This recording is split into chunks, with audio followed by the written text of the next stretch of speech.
Mikhail Gorbachev, o último presidente da União Soviética, morre aos 91 anos de idade. A nova vacina contra a Covid-19 desenvolvida no Brasil pode começar a ser testada em humanos ainda este ano. O imunizante apresentou bons resultados nos estudos com animais que foram divulgados neste mês na revista Nature. Ainda falando sobre vacina, mais de 11 milhões de crianças de até 5 anos no Brasil ainda não tomaram contra a poliomielite. Mas médicos fazem alerta para os riscos da volta da paralisia infantil diante dos diagnósticos confirmados em países como Estados Unidos e Israel. A Organização Mundial da Saúde acredita que os casos de varíola dos macacos estão retrocedendo na Europa. A área que inclui o continente, a Rússia e os países da Ásia Central concentram mais de 1/3 das infecções no mundo.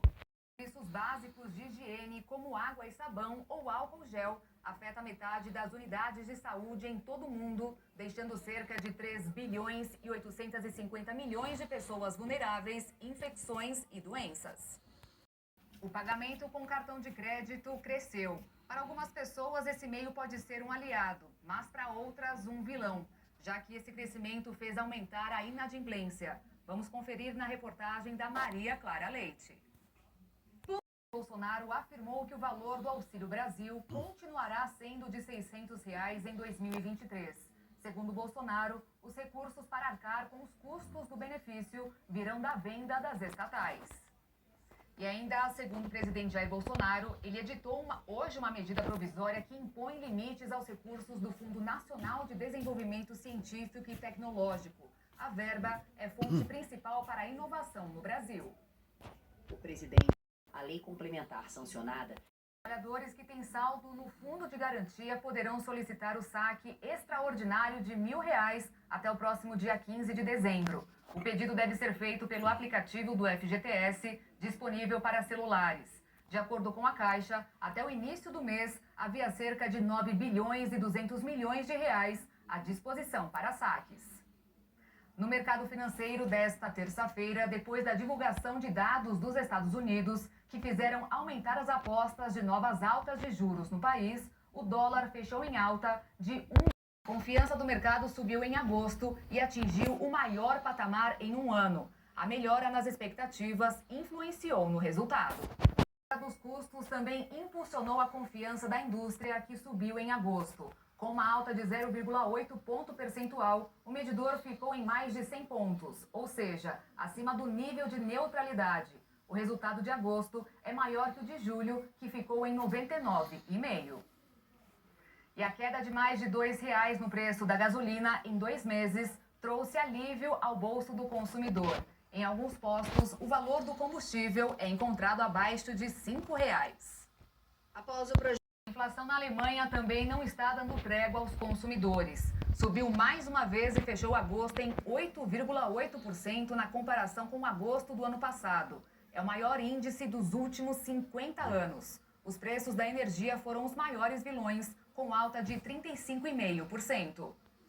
As empresas aéreas transportaram em julho quase 8 milhões de passageiros no mercado doméstico, quase 11% a menos do que no mesmo período do primeiro ano da pandemia, em 2020. Os números são esperançosos para o reaquecimento do setor. O IBGE divulgou hoje um balanço parcial do censo que está sendo realizado este ano. Mais informações direto de Brasília com a repórter Jaqueline Fonseca. Com a proximidade do primeiro turno das eleições gerais de 2022, muitos eleitores ainda não conhecem a nova versão da urna eletrônica, que tem como objetivo agilizar o processo eleitoral, aumentar a segurança e garantir melhor acesso às pessoas com deficiência. E além desse novo modelo, tem mudanças no horário de votação em alguns estados, como em Mato Grosso do Sul. Nas eleições deste ano, os eleitores de todo o Brasil já podem consultar na internet em qual sessão devem ir para votar. O eleitoral proibiu hoje o porte de armas em todo o país durante o período de votações. Nenhum civil, mesmo que tenha o porte legal, poderá carregar qualquer tipo de armamento a 100 metros de distância das sessões eleitorais de todo o país, 2 dias antes e 2 dias depois da eleição, o que inclui eventuais segundos turnos. O crime de estelionato virtual está cada vez mais comum em Dourados, cidade do Mato Grosso do Sul.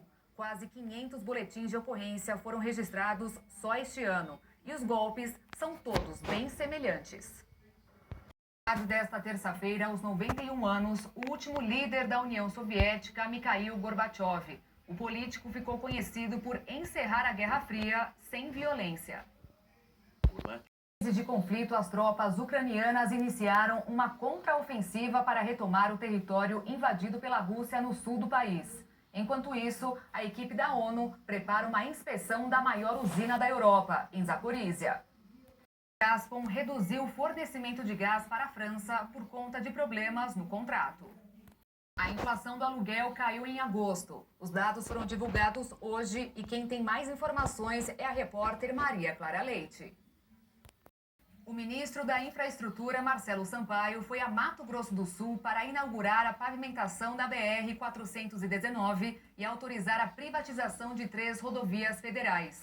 Em tudo indica que a única rodovia federal já privatizada no estado, a BR-163, vai continuar sendo operada pela CCR-MS Via.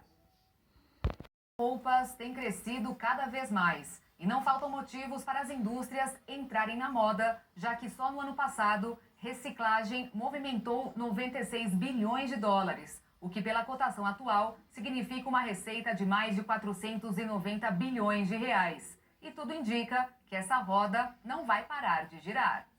O craque da seleção da França, Paul Pogba, foi vítima de um assalto nos últimos meses. Segundo a imprensa francesa, o jogador ficou sob a mira de armas e teve que pagar um valor equivalente a R$ 500 mil aos bandidos para ser liberto.